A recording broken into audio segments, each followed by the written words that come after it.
Responsible बोला तुम्ही त्यांच्यासोबत. ओके. I am responsible. बोला सर. I am responsible. सगळे बोला. Okay. I am responsible. Responsible म्हणजे काय? आज जे तुम्ही इथे आलेले आहे ना, तर सगळ्यात मेन शिकण्यासाठी आलेले, स्वतःची ग्रोथ करण्यासाठी आलेले आहे.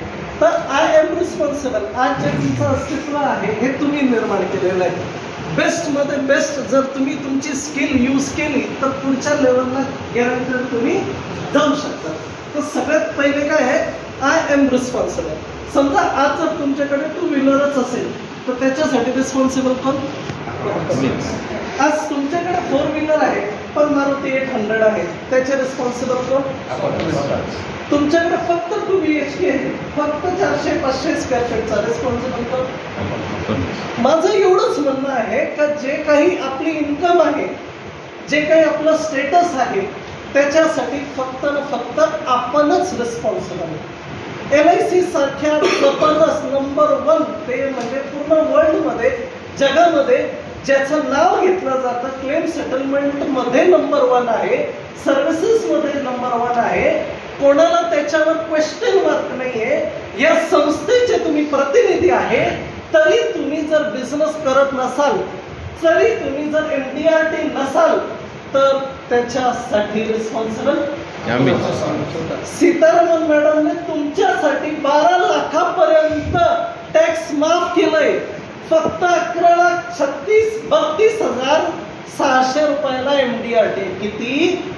11,32,600 रुपयाला MDRT आहे. पहिले आपण MDRT का नाही करायचो? अरे बाप, टॅक्स भरावा लागेल. पण आता तर 12 लाखापर्यंत. क्या बात आहे. काल आला तर ते आज सगळे रिलेट केलं तर म्हणून कंपल्सरी MDRT करायचं म्हणजे थोडा आवाज पाहिजे. करायचं. बोला बोला. माझ्यासाठी नका करू, तुमच्याच अकाउंट मध्ये पैसे येणार आहे. बरोबर आहे ना? हा. तर सगळ्यात मेन म्हणजे आज फक्त आपलं काय, रोटी, कपडा, मकान. बरोबर आहे ना? याच्या पलीकडे फॉरेन फूड कोण जाणार? तो याचा फोटो आपण फेसबुकवर वाढतो. एक डॉक्टर फक्त 22 देश फिरून आलेला. आपण एक मिनिट.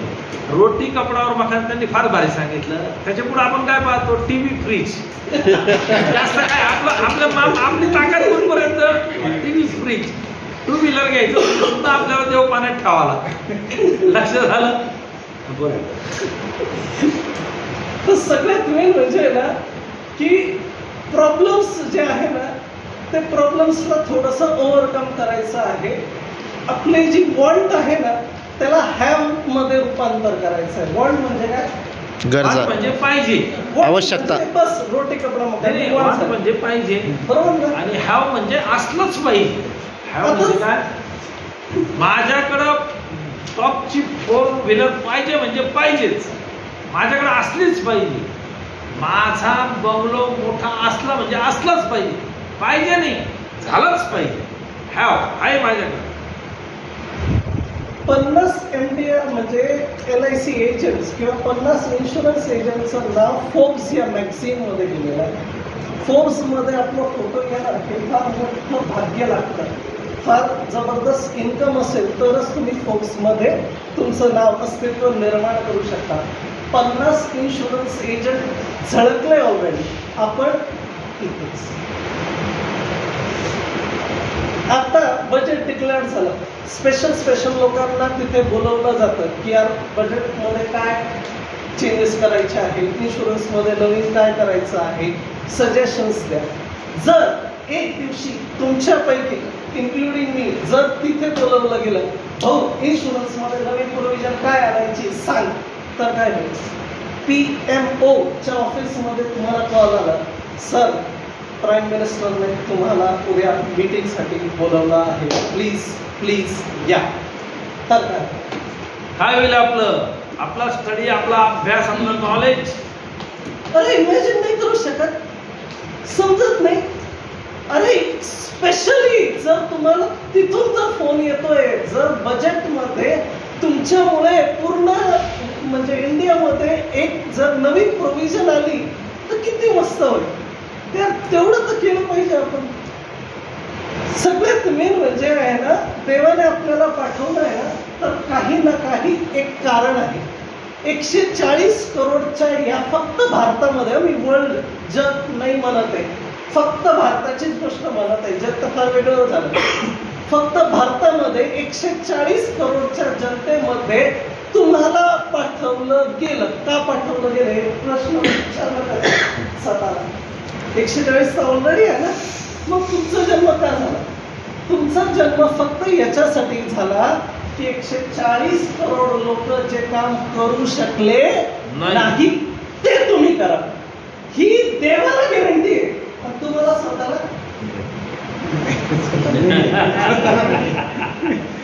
देवाला काय गॅरंटी आहे?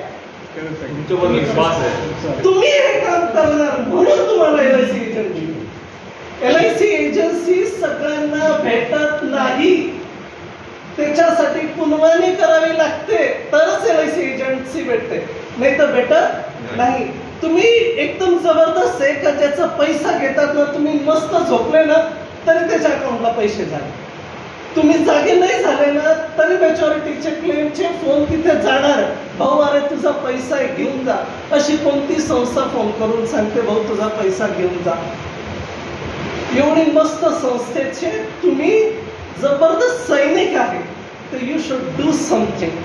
सगळ्यात मेन म्हणजे देवा आणि आपल्यामध्ये एक डील झाली, तेव्हा आपण इथे हा काम करायला आलो. डील काय झाली का मी तुला जबरदस्त स्किल, नॉलेज, बुद्धी, शरीर, आरोग्य हे सगळं दिली. जे तुला मागेल ना ते सगळं दिलं. पण ह्याच्या अगेन्स्ट तू मला काय दिली हे मी रिपोर्टिंग तुझं घेणार आहे. आणि रिपोर्टिंग या सगळ्यांना द्यायचं ना. आपण जेव्हा थोडेसे आराम करतो, एक पॉलिसी दिवसाचे करत नाही, 300 रुपये सांगून सुद्धा 2 प्रपोजल सबमिट करत नाही, याच्यासाठी रिस्पॉन्सिबल आपण स्वतः. सगळ्यात मेन म्हणजे काय आहे का हे जे आहे ना, देवाला आपण रिटर्न काय देणार? एक दिवस जेव्हा वरती जाणार ना तेव्हा लेखाजोखा मांडला जाईल.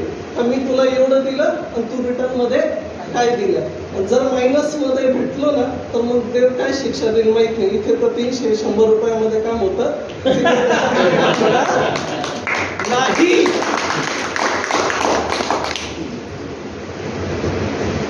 विचार करा की आपण आपल्या ड्युटी प्रामाणिकपणे करत आहे का? एखादी विधवा आयुष्यामध्ये आजही जर काम करत असेल त्याच्यासाठी फक्त तुम्ही रिस्पॉन्सिबल आहे. एक मुलाचं हायर एज्युकेशन झालं नाही, त्याचं स्वप्न विस्कटलं, त्याचं भविष्य कल्याण म्हणजे एकदम वेगळं झालं, त्याचं रिस्पॉन्सिबल फक्त आपण. तुम्ही. बोला ना आपण. मी जबाबदार आहे.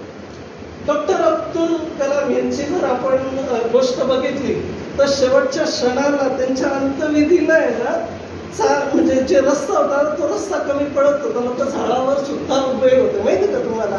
एवढं जबरदस्त होतं हे कर्तृत्व त्यांनी केलं. म्हणजे देवाने जेव्हा अब्दुल कलाम यांना पाठवलं ना तर त्यांनी न जाणे कित्येक पटे रिटर्न देवाला देऊन टाकलं. म्हणून देव फार आनंदी होता का याला पाठवलं, हा काहीतरी सोडच करून आलं. दुसरं जे आहे बाबर अली, हा फ्री मध्ये भरपूर लोकांना टीचिंग म्हणजे शिक्षण दिलं. दुसरं आहे माना मधुराई म्हणून आहे. बाबर अली हे म्हणजे एक होतं की यार भरपूर जणांना शिक्षणच भेटत. अनाथ मुलगा होता बाबर अली, एक अनाथ मुलगा ज्याला आई वडील नाही, पण त्याला इच्छा झाली मला शाळेत जाऊन शिकायचं. केरळातला ना तो, केरळचा. तर तो जे लोक बिल्डिंगच्या याच्यावर काम करतात ना करायचा ना, तर त्यांचे मुलं शाळेत जात नव्हते. तो बघायचा अरे यार यांचे मुलं तर दिवसभर खेळत राहतात, आई वडील पाट्या टाक, सिमेंट भर, माल कालव, विटा टाक. आणि मग तो बाबर अली अनाथ मुलगा बरं का, त्यांनी पहिल्यांदा स्वतः शिक्षण घेतलं. शाळेत गेला, त्याला विचारलं तुझं नाव? बाबर अली. बाप का नाम मालूम नहीं, माँ का नाम मालूम नहीं. फिर स्कूल में क्यों आए हो? मला शिकायचे. आणि दिवसा तो शिकायचा आणि रात्री मजुरांच्या मुलाला शिकवायला जायचा. कोणाला जायचा? मजुराच्या, त्याला काय लिटल हेडमास्टर म्हणून सगळ्यात कमी वयाचा हेडमास्टर म्हणून त्याला सत्कार केला गेला. त्याची लोकांनी पोलीस स्टेशनला कंप्लेंट दिली. पोलीस त्याला घेऊन गेले का बाबा तू काय करतोय. त्यांनी सांगितलं काय नाही, मला फक्त आपला भारत जो आहे ना हा सुशिक्षित बनवायचा आहे, मुलं शिकले पाहिजे, यांचे आईवडील जे कष्ट करत आहेत ते मुलांनी नाही केले पाहिजे. तसं तुम्ही सगळ्यांनी LIC एजन्सी घेतली, पण यांचं म्हणणं असं पडलं, म्हणजे छाजेडचे सांगताय आर गोपीनाथ असे म्हणाले का जर एखादी विधवा जर दिवस रात्र काम करत असेल तर त्याला आपला नाकारतेपणा, LIC एजंटनी न केलेलं काम त्याला जबाबदार आहे. एखादा जर मुलाचं शिक्षण होत नाही वडील गेल्यानंतर तर त्याला जबाबदार आपण आहे. म्हणजे आपण पाहिजे त्या प्रमाणात फिरत नाही, त्या प्रमाणात काम करत नाही. दुसरं मानाभूत लय म्हणून एक आहे, तिने म्हणजे आपण म्हणतो ना अंतविधीची जी आग असते त्या आगीमधून म्हणजे जी ज्योत असते त्याच्यातून वाचून त्यांनी शिक्षण केलं. त्याच्या लाईट नव्हती, लोक जाळायचे ना, त्याची जी आग निघायची रात्री त्याच्यात अभ्यास करायची ती बाई. मिसेस S अलोमेलू म्हणून आहे, वर्ष म्हणजे 92 आहे आणि 92 या वर्षापर्यंत तिने 33 वेळा डबल MDRT केलेला. किती वय? 92 33 वेळा MDRT ती म्हणजे डबल MDRT म्हणजे 92 मधून 33 मायनस करा किती, 59 वय. 59 वयाला MDRT करायला सुरुवात केली आणि आपले वय किती आहे तरी आपण म्हणतो नाही नाही ते पाहू नंतर, ते आपलं काम नाही, ते आपलं काम नाही. सगळ्यात मेन एक विचार करा, देवाने कोणत्या गोष्टीची कमी तुमच्यामध्ये ठेवलेली आहे. तुमच्यासाठी पूर्ण स्कूल इथेच आहे. नवीन प्लॅन आला, मीटिंग आहे. नवीन काहीतरी क्वेश्चन मार्क्स आले, मीटिंग आहे. आज संडे असून कोणताही DO मीटिंग घेतली, आपली मीटिंग तरी आपण देवाने आपल्याकडे अनलिमिटेड पोटेन्शियल दिलेलं आहे. याच्याबद्दल कोणाला क्वेश्चन मार्क आहे का? माझ्याकडे स्किल नाही, माझ्याकडे नॉलेज नाही, मी हे करू शकत नाही, हा क्वेश्चन मार्क आहे का? तुम्हाला बोलायचं म्हणजे क्वेश्चन मार्क असेल किंवा प्लॅन प्रेझेंटेशनचा क्वेश्चन मार्क असेल, कोणाला काही असा प्रश्न आहे का? नाही. बिझनेस नाही होत, कोणाला काही समस्या, सगळे गुण संपन्न आहे पण बिझनेस येत नाही, हा फार मोठा क्वेश्चन मार्क आहे. मला काय नाही. बरं, सगळ्यात मेन म्हणजे अनलिमिटेड पोटेन्शियल म्हणजे काय? इन केस जर तुम्हाला असं वाटत असेल का यार इथे आल्यावर वेळ जास्त जातो, एक प्रपोजल कंप्लीट करण्यासाठी मिनिमम 4 तास लागतात, तर तुमच्यासाठी आनंद हा प्लॅटफॉर्म आहे. अर्ध्या तासात कंप्लीट पॉलिसी होते.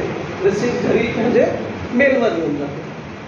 आम्ही पुण्याला गेलो, 20 तारीख होती, 20 तारखेला कंपल्सरी प्रपोजल कंप्लीट केला यायचं होतं. 4:30ला तिथे बसलो, बसमध्ये 4:30ला आनंदावर प्रपोजल लॉग इन केलं, 5 वाजता रिसिप्ट जनरेट झाली. हे वेगळ्या गाडीत, मी वेगळ्या गाडीत.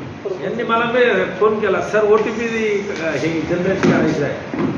लगेच त्यांना सांगितलं, लगेच पॉलिसी नंबर पडला. म्हणजे आता ऑफिसला यायची गरज नाही, सगळं आपलं आता ऑनलाईन होतंय, एका मोबाईलवर सगळं येतंय. मी त्या बाबतीत तुमची सगळ्यांची मीटिंग घेतली. जेने आले त्याच्यासाठी परत एकदा सांगतो, आपलं कमिशन ऑनलाईन येतंय, आपल्या आनंदामध्ये प्रपोजल होतंय, आपलं IT डिपार्टमेंट पण जाणार, आमचे पगार पण आता डिव्हिजनहून येत आहे, काही दिवसांनी मुंबईहून येणार. PS जे आहे तुमच्या मोबाईलवर येईल. ॲड्रेस चेंज करणं, नॉमिनी टाकणं आणि लक्षात नॉमिनी चेंज करणं, लोन घेणं, सरेंडर करणं सगळं मोबाईलवर येते. सगळे ऑफिसेस हळूहळू बंद होणार. डिव्हिजनला एका रूममध्ये आपलं ऑफिस राहणार आणि तुम्हाला भुटीहून निघा, नाशिकला या आणि प्रपोजल पूर्ण करा, 2 तास लागतील, ते बंद. आपल्याकडे सगळ्यात जास्त म्हणजे सगळेच प्रपोजल आनंदात कोण करतं? सुरेश आंधळे. आणि लक्षात एकदा टाळी अशी नाही वाजवायची. टाळी कशी वाजवायची?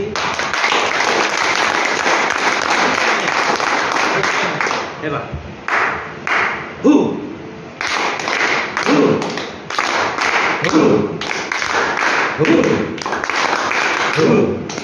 ओके, बोला. LIC मध्ये प्रत्येकासाठी वेगवेगळा प्लॅन आहे. मुलांसाठी आहे, युनिट आहे, एंडावमेंट आहे, गॅरंटेड मनी बॅक आहे. ईच अँड एव्हरी त्या माणसाच्या गरजेनुसार आपण प्रोडक्ट त्यांना देऊ शकतो. शॉर्ट टर्म पाहिजे 5 वर्ष भरा, आयुष्यभर पैसे घ्या, अशी द्यायची स्कीम आपल्याकडे आहे. मग सगळ्यात मेन म्हणजे आपण काम का नाही करत, काम नाही करण्याचा एकच उद्देश आहे, मोटिवेशन नाही मिळत. आज इथून मोटिवेशन मिळणार इमिजिएटली. सरांनी सांगितलं 5 तारखेपर्यंत प्रपोजल पाहिजे. गॅरंटेड काही लोक 5 तारखेला प्रपोजल टाकतील म्हणजे टाकतील. तर काय मोटिवेशन, पण मोटिवेशन आहे ना काही वेळेपर्यंत राहतो, तो निरंतर राहत नाही. मग काहीतरी असं शोधावं लागेल जेणेकरून आपण नेहमी मोटिवेटेड राहू. नेहमी मोटिवेटेड राहण्यासाठी आहे ना इमॅजिनेशन केलं पाहिजे. काय यार मी नेहमी ह्या ॲक्टिव्हावरच चालणार का, एखाद दिवस वेगळ्या जर गाडीतनं जर मी उतरलो तर हा जो प्रीमियम मला फक्त 50,000चा येतो ना, तो 50 लाखाचा पण येऊ शकतो. म्हणजे कुठेतरी इमॅजिनेशन असेल तरच आपण वेगळं काही करण्यासाठी मोटिवेटेड राहणार म्हणजे राहणार. तर सगळ्यात मेन म्हणजे या कार्यक्रमाचं जे मेन सूत्रधार होते मिलिंद माने, त्यांनी आपल्या नाशिकमध्ये येऊन 16 लाख रुपये महिन्याची जीवन सरळ करून गेले होते. किती? 16 लाख रुपये महिना. उमंग केली, उमंग मला उमंग करून गेली. दर महिन्याला लॅच किती? बरं. तर सगळ्यात मेन आता 2025 आहे, 1 महिना ऑलरेडी, 1 महिना ऑलरेडी झालेला आहे. 11 महिन्यात आपल्याला काय बनायचं आहे, MDRT, COT, TOT हे गोल आज कंपल्सरी सगळ्यांनी डिसाईड करा. म्हणजे आज तुम्ही जेवढे या मीटिंगला आले ना, सगळ्यांनी एक टार्गेट फिक्स करा. मला 10 लाख कमवायचे, मला 30 लाख रुपये कमवायचे का, मला TOTचं टार्गेट किती आहे? 60 लाख रुपये कमवायचे. लक्षात आलं तुमच्या? 10 लाख रुपये म्हणजे 1 MDRT, 3 MDRT म्हणजे 30 लाख, 9 MDRT म्हणजे TOT. कोण ठरवतंय? हातवरती करा. शपथ देऊ ठीक आहे. पहिल्यांदा येणार.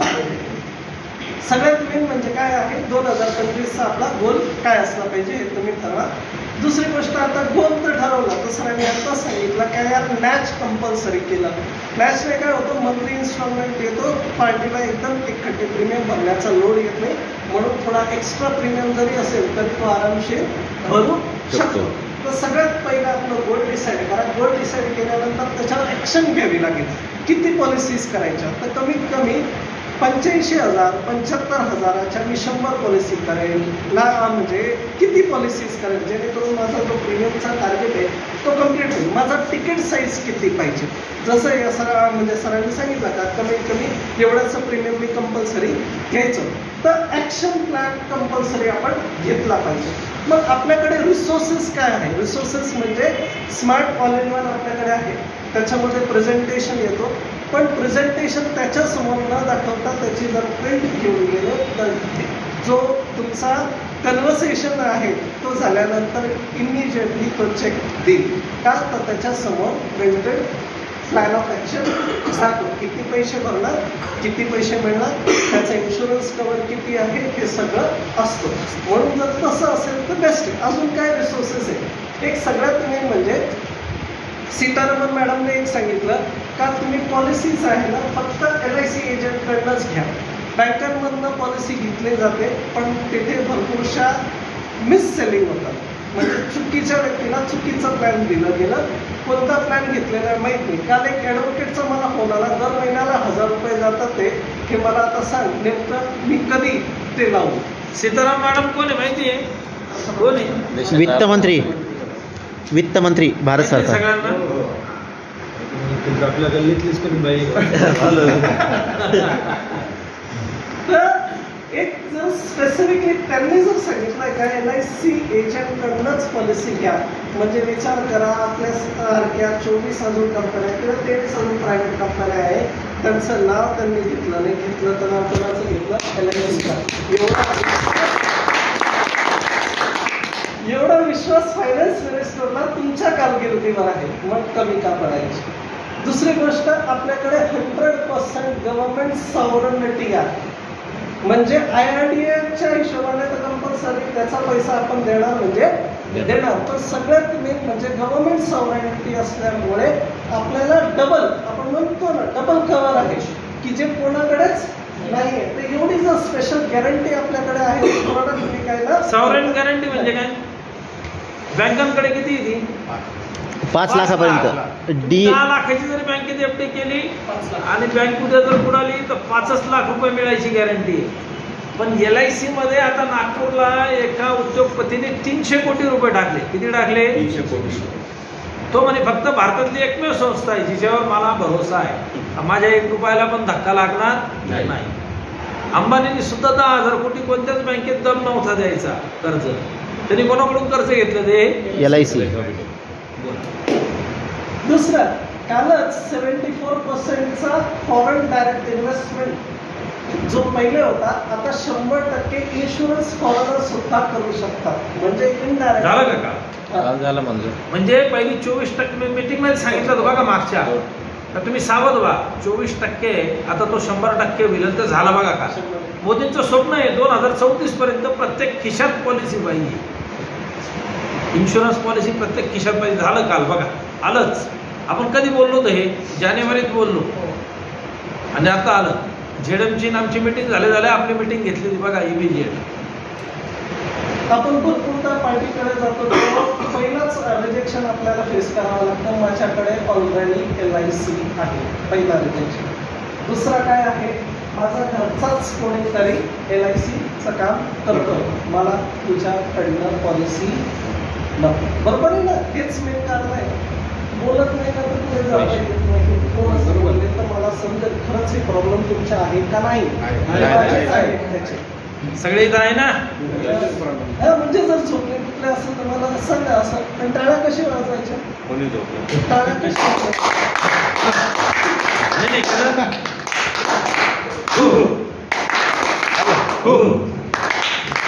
एक गोष्ट कधीही लक्षात घ्या, प्रत्येकाला 1 कोटा दिलेला आहे टाळ्या वाजवण्याचा, आणि तो जर कोटा या जन्मात पूर्ण नाही केला तर काय होणार? पुढच्या जन्मात.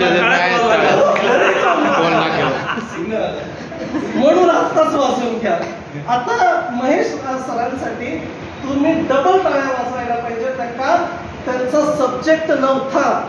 एक व्यक्ती गैरहजर आहे आणि मिनिटाला त्यांनी तो म्हणजे टॉपिक निवडला आणि आपल्याला सांगितलंय. हे ना फ्रंटला येणं अवघड आहे आणि जे त्याचं प्रिपरेशन नाही त्याच्यावर बोलणं फार अवघड आहे. तरी त्यांनी केलं. तरी टाळ्या.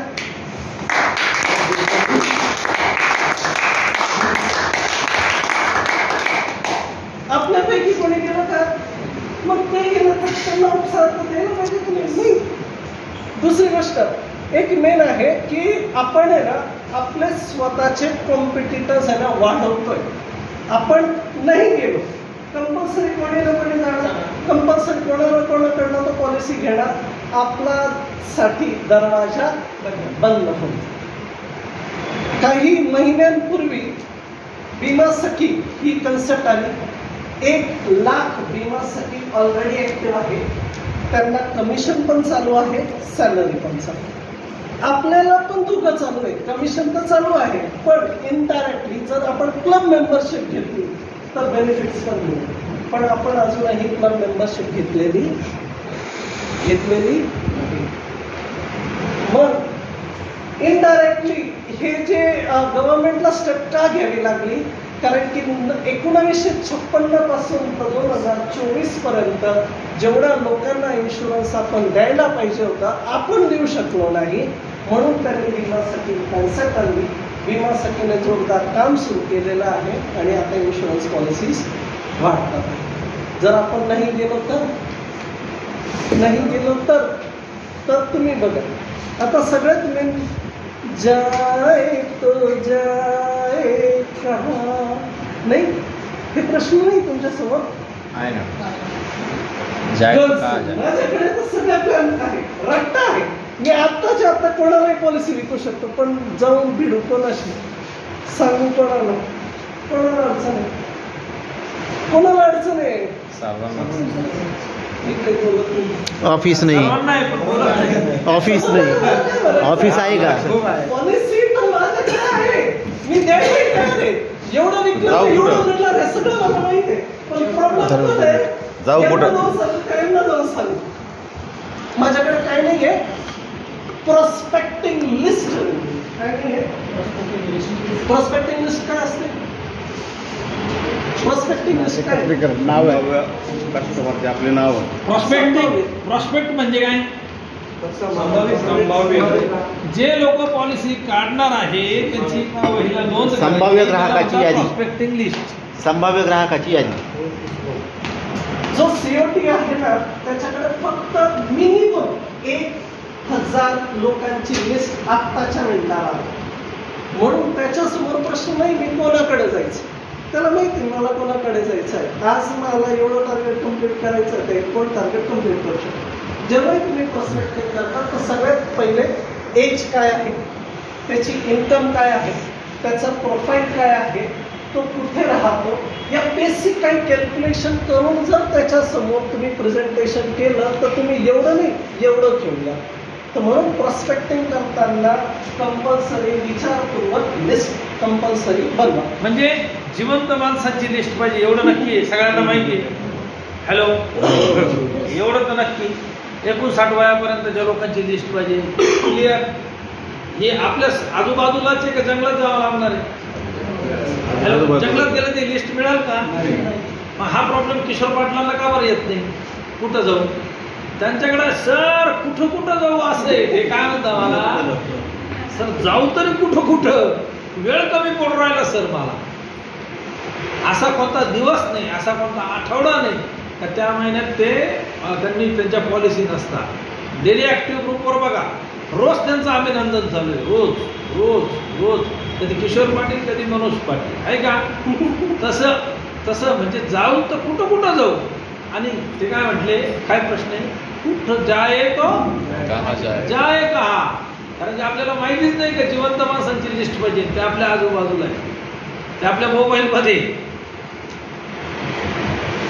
गेल्यावर नेमके कोणते प्रश्न जर आपण विचारले तर पॉलिसी जनरेट होईल. असे बेसिक काही प्रश्न विचारा जेणेकरून नीड जनरेट होईल. नीड जनरेट होत झाली तरच पॉलिसी.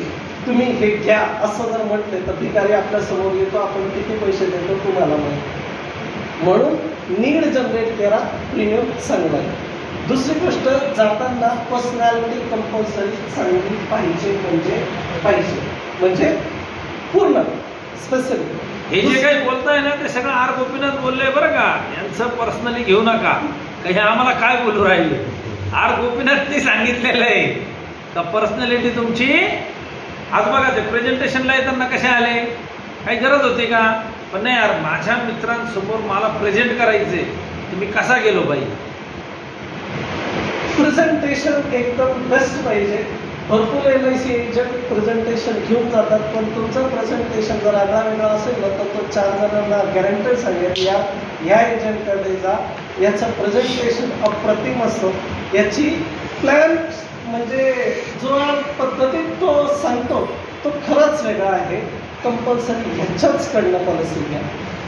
बेस्ट सर्व्हिस देण्याचा पूर्ण प्रयत्न करा. त्याच्या तोंडातून वाव हा शब्द यायलाच पाहिजे. काय वावचं प्रेझेंटेशन असं असलं पाहिजे, ते तुम्ही प्रिंट करून गेले पाहिजे आणि त्याच्या तोंडातून काय शब्द निघायला पाहिजे, म्हणजे एकदम बेस्ट प्रेझेंटेशन, एकदम बेस्ट. माझ्यासाठी हा एकदम योग्य प्लॅन या माणसाने निवडलाय.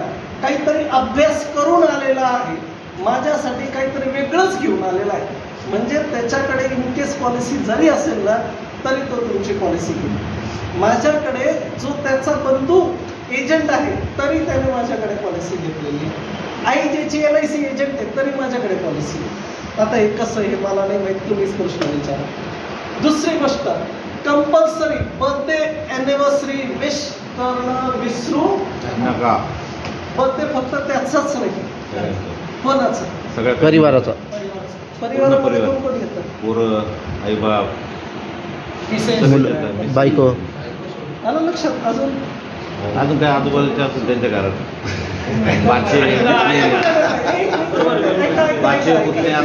सिरियस बरोबर सांगताय. तुम्ही फॉर्म नंबर 300 भरता. 300 मध्ये कंपल्सरी पहिलं काय प्रश्न आहे, फादर आणि मदर चेंज. या दोघं तुमच्या बर्थ लिस्टमध्ये पाहिजे. नंतर काय येतं, भाऊ आणि बहीण. 3 भाऊ आहे, 2 बहिणी आहे, हे झाले ना तुमचे प्रॉस्पेक्ट. मुलं 3 आहे, आज न उद्या त्यांची पण पॉलिसी करायचीच आहे तुम्हाला, नाही तर मी जाईल. झालं लक्षात. नंतर काय, मिसेस. तर कंपल्सरी जेव्हा 300 नंबरचा फॉर्म भरतात ना, त्याची एकाचीच पॉलिसी नाही होत. एवढे प्रॉस्पेक्टिव्ह तुम्ही ॲटलिस्ट 10 प्रॉस्पेक्ट एका फॉर्ममधून काढू शकतो. जेव्हा एक पॉलिसी जेव्हा करतो ना, 10 प्रॉस्पेक्ट आपण त्याच्यातून घेऊ शकतो. हे त्यांनी सांगितलं गोपीनाथ साहेबांनी. तर कंपल्सरी कंपल्सरी लिस्ट. दुसरं नेहमी हेल्पिंग नेचर आहे. म्हणजे एखाद्याची पॉलिसी रिवाईव्ह करायची, ती आपल्याकडं नाही, ती आपली जे वेळ आली नाही, काय करून द्या ना. त्याला TDचं बेनिफिट, TCचं बेनिफिट काय असेल ते बेनिफिट जर दिलं तर काय होईल. दुसऱ्या मिनिटाला यार याने माझी बंद पडलेली पॉलिसी चालू केली, ती एवढा बोनस त्याने जमा करून टाकला, एवढ्या इन्कम टॅक्समध्ये मला बेनिफिट झाला, माझी पॉलिसी जी मेच्युअर होणार नव्हती त्याने मेच्युरिटीचे पैसे मला आणून दिले, मला आता पुढची पॉलिसी याच्याच करण्यात आली. मग कोणी कितीही जाऊ ना, 2 दिवस जर तुम्ही त्याचा पॉलिसी नाही केला ना, तर तो पैसे दुसऱ्याला देणार नाही. 2 दिवसानंतर सुद्धा तो चेक फक्त तुम्हालाच भेटणार, ही गॅरंटी. असा विश्वास एक तुम्हाला एक्झाम्पल सांगतो. आता आमचं EEP नावाचं ट्रेनिंग होतं, एम्प्लॉयमेंट एंगेजमेंट प्रोग्राम. म्हणजे काही डेव्हलपमेंट ऑफिसर ठरवत, काही स्टाफचे लोक ठरवतात. इथं 7 ॲपल हॉटेलला होतं. तर माझा टर्न आला, मला बोलायचं होतं, व तुमचं काय मत आहे LIC बद्दल. तर मी सांगितलं होतं, तर म्हटलं बा हे आलेले जे कर्मचारी आपल्या LIC आता जे कर्मचारी ह्या मीटिंगला आलेले, तर त्यांना मी एवढं सांगू इच्छितो का आपल्या ऑफिसमध्ये येणारा माणूस हा माझ्या कामातला त्रास नसून हा माझ्या कामाचा एक भाग आहे. असं तुम्हाला भेटणारे लोक जे आहेत हा तुमच्या कामातला त्रास नाही आहे. ज्याला रिवायवल करायचं आहे, पॉलिसी तुमची नाही आहे, ज्याला लोन काढायचं आहे, तर तो तुमच्या कामाचा एक भाग आहे, तो तुमच्या कामाचा त्रास नाही. आणि म्हटलं एक काम करा, फक्त सगळ्यांना एकच सांगितलं, आपण सगळे ज्या संस्थेमध्ये पगार घेतो, ज्या संस्थेमध्ये आपण यंग एजपासून रिटायरमेंटपर्यंत काम करतो, त्या संस्थेला कधीही नाव ठेवू नका. तर मग माझी संस्था अशीच आहे, इथे हे फायदे नाही मिळत, ते फायदे नाही मिळत. मला सांगितलं ना मी ती निगेटिव्हिटी. तर फक्त एवढं करा, कारण तुम्ही जर चांगले म्हणाले तर तुमचे मुलं चांगले बनतील, तरच आपली संस्थेचं नाव रुपाला आहे. ही संस्था ज्यांनी आपल्या हातात दिली, ज्या एजंटांनी आपल्या हातात दिली, आपलं काम काय अजून त्याला बेहतर करून येणाऱ्या पिढीच्या हातात द्यायचं. ओके. जे एक्झिस्टिंग पॉलिसी होल्डर्स आहेत त्यांच्या मुलांच्या कनेक्टमध्ये राहण्याचा प्रयत्न करा. फक्त आपण जातो, चेक घेतो आणि रिटर्न येतो. एखादा गिफ्ट, एखादा काही गोष्टी, चॉकलेट्स असेल, हे चॉकलेटवाले अंकल, हे गिफ्टवाले अंकल, अशी काहीतरी ओळख, इमेज तयार होईल. कंपल्सरी बॉन्डिंग तयार होईल. तसं काहीतरी करा. नवीन काहीतरी आयडिया लढवा, जेणेकरून कंपल्सरी तुम्ही प्लॅन वेगळ्या पद्धतीत त्यांच्यासमोर मांडू शकाल. सगळ्यात मेन आता एक साधं सिंपल आहे. इथं सगळेजण बघा प्लीज. ओके, दिसतंय ना? याच्यावर आहे एक साईडला पूर्ण परिवार आहे आणि एक साईडला तुम्ही. भरपूर फॅमिलीमध्ये ब्रेड विनर म्हणून तुम्हीच एकटे आहात. तुम्ही जर घरी पैसा आणला तर कंपल्सरी ते जेवणार, फिरायला जाणार, सिनेमॅक्समध्ये जाणार. तुम्ही जर पैसा नाही आणला तर उपाशी झोपणार. अशीच परिस्थिती आहे. यदा कदाचित जो कर्ता पुरुष आहे तो जर इथे नसेल तर काय होईल? हा जो असा बॅलन्स आहे ना, हा बॅलन्स काय होईल? आणि मग एवढ्यावर मग त्यांच्या ज्या नीड्स आहेत, त्यांच्या ज्या गरजा आहेत ते कोण पूर्ण करणार? भाऊ पूर्ण करेल का? माझंच परिवाराचं माझं जमत नाही तर तुझं काय करू? बरोबर आहे ना? बरोबर. जेव्हा एखादा जर ना मजूर आला LIC साठी तर कंपल्सरी म्हणायचं ओके, काही प्रॉब्लेम नाही, फक्त 3 लोक असे सांग मला का जे तुझ्यानंतर तुझ्या फॅमिलीची काळजी घेणार. ते 3 लोक तो म्हणजे फार वेळ लावतो तेव्हा कुठे ते 3 नाव होतो. 3 नावं फायनल झाल्यानंतर कंपल्सरी मोबाईल नंबरही त्या 3 लोकांचे घेऊन टाकायचे. त्याच्या समोर त्यापैकी एकाला फोन लावायचं की भाऊ, तुमचे जे भाऊ आहे यांनी मला गॅरंटी दिलेली आहे, त्यांच्या परिवाराला काहीही झालं तरी तुम्ही त्यांच्या मुलाचं शिक्षण, त्यांच्या डे टू डे रुटीनचा जो काही खर्च आहे तुम्ही उचलणार आहे, ही त्यांनी मला शाश्वती दिली आहे. तुम्हाला ही कमिटमेंट बरोबर म्हणजे पूर्ण करणार ना, मान्य आहे ना, तेव्हा तिथला जो व्यक्ती ना तो डायरेक्ट ना म्हणतो.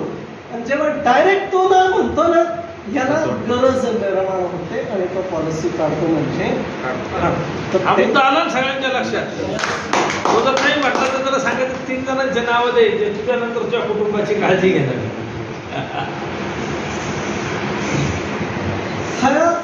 हे बघा, हा दिसतंय का सगळ्यांना? ओके. हा जो एवढा मोठा वटवृक्ष दिसतोय ना, या वटवृक्षाला 20 वर्ष सिंचन केलं गेलं. फक्त जे बीज आहे, जे आपण म्हणतो तेवढंच नव्हतं टाकलं गेलं, तर निरंतर कंपल्सरी त्याला पाणी, फर्टिलायझर वगैरे जे काही आहे हे सगळं दिलं गेलं. म्हणून कंपल्सरी एवढा मोठा वटवृक्ष झाला. तो वटवृक्ष स्वतःलाच पैसे देत नाहीये, तर येणाऱ्या भविष्यात जे काही त्याची पिढी आहे ना त्याला देखील पैसा देतो. एवढा मोठा वटवृक्ष झालेला आहे. म्हणून LIC हा लॉंग टर्म कॉन्ट्रॅक्ट आहे. 20 वर्षाचाच कॉन्ट्रॅक्ट आहे. 20 वर्षाचा फायदा काय? प्रीमियम कमी, बोनस जास्त. तर आम्हाला तुम्हाला बोनस जास्त द्यायचा आहे, आम्हाला तुम्हाला इन्शुरन्स जास्त द्यायचा आहे, आम्हाला तुमच्याकडनं जास्त प्रीमियम घ्यायचा नाही. म्हणून 20 वर्षाची पॉलिसी. भरपूर जण काय म्हणतात 20 वर्षाची पॉलिसी, 25 वर्षाची पॉलिसी नको. त्यांना हा मुद्दा तुम्ही सांगू शकता. दुसरी गोष्ट, एक साधं सिंपल, आपण 5 लाख 2 लाख 10 लाखाची पॉलिसी घेऊन रिटर्न येतो. किती जण कसे करतात?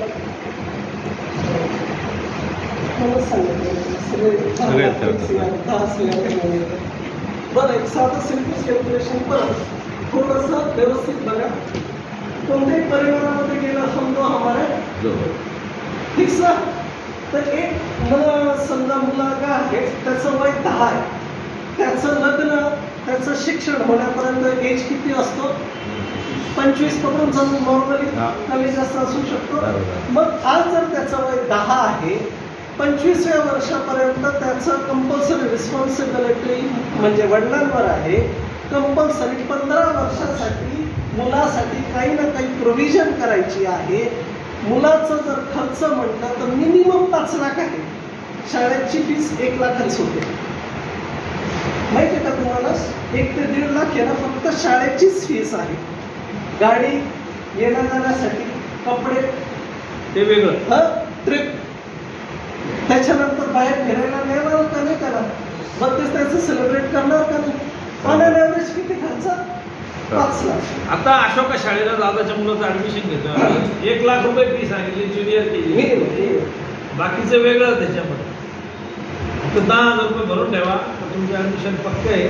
फक्त किती फी आहे आम्ही तुम्हाला त्यावेळेस काही चेंज झालं तर सांगू शकतो. तर मग मुलांचा प्रीमियम जर आपण 1 लाख 5 लाख जर मुलांवर खर्च करतो, तर स्वतःचा प्रीमियम 1 लाख रुपये भरायला काय प्रॉब्लेम? हे तुम्हाला सांगावं लागणार आहे, बोलावं लागणार आहे. तर 5 लाखच्या हिशोबाने पर इयरचा आपण त्याचा खर्चाचा प्रोव्हिजन पकडू. 15 वर्षासाठी मिनिमम त्याचा खर्च करायचा आहे. 5 × 15 75 लाखाचा विमा कंपल्सरी मिनिमम मुलाचंच व्हायला पाहिजे. दुसरा मुलगा लहान आहे, तो 5 वर्षाचा आहे, त्यालाही 25 मध्ये सेटल करायचं आहे. 20 वर्ष त्याच्यासाठी 5 लाख प्रमाणे कंपल्सरी 1 CRचं प्रोव्हिजन त्याच्यासाठीही व्हायला पाहिजे. दुसरी गोष्ट, डेली ब्लड लागणारच ना, शांतता नाही बसतात. मग त्याच्यासाठी ऑन एन ॲव्हरेज महिन्याचा खर्च मिनिमम जरी नाशिकचं म्हटलं 50,000 रुपये. 50,000 रुपये 12 महिन्याचे आणि आजपासून पुढील 15 वर्षासाठी हा कॅल्क्युलेशन केला तर 90 लाख रुपये होता. ह्युमन लाईफ व्हॅल्यू सांगता येते, माणसाचा विमा किती पाहिजे.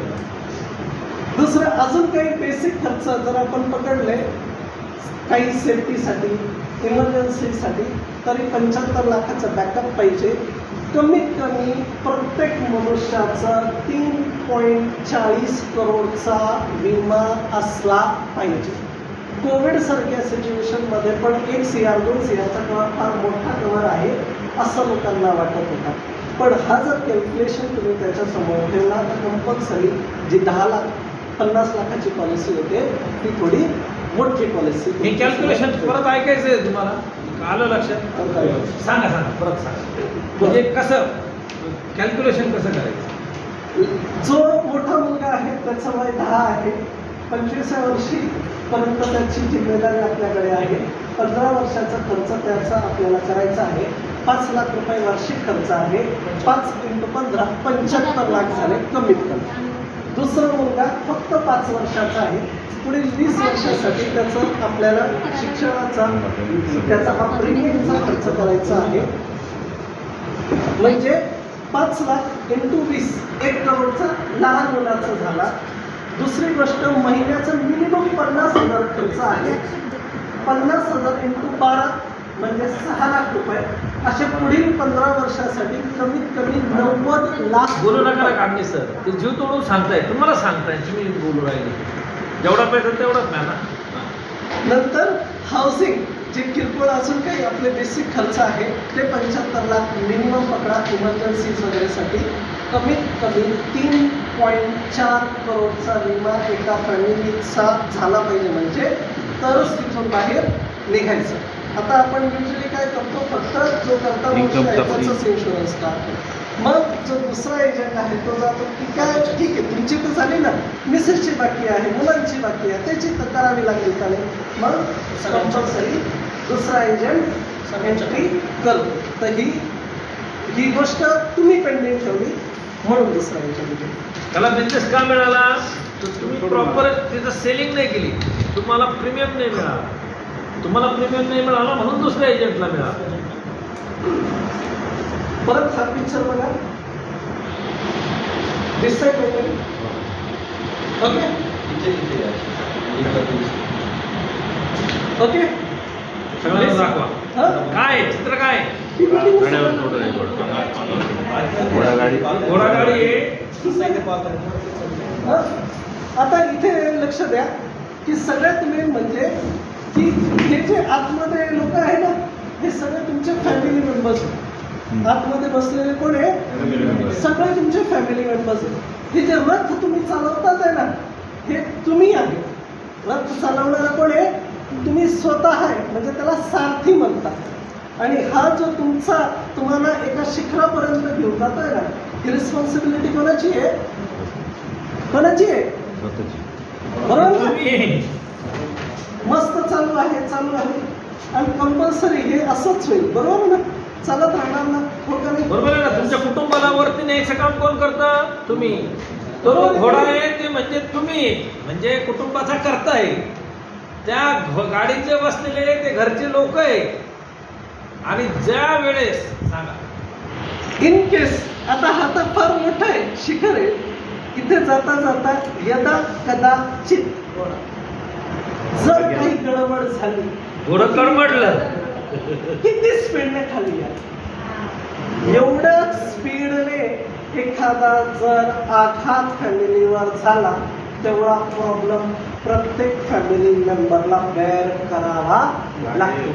अचानक सोडून गेली, मुलाचं शिक्षण अजून पेंडिंग आहे, मुलीचं तर लग्न व्हायचं आहे, सोयरी किंवा काय आहे ते करून आले, पुढच्या महिन्यात लग्न आहे, शब्द दिलेला आहे, आणि हा मनुष्य आता ह्याच्यासाठी एक कंपल्सरी स्टेपली तुमच्याकडे पाहिजे. यदा कदाचित नाही राहिले तर तो दुसरा घोडा म्हणजे काय? इन्शुरन्स पॉलिसी, जो तुमच्या कुटुंबाला वरती नेणार, शिखरावर पोहोचवणार.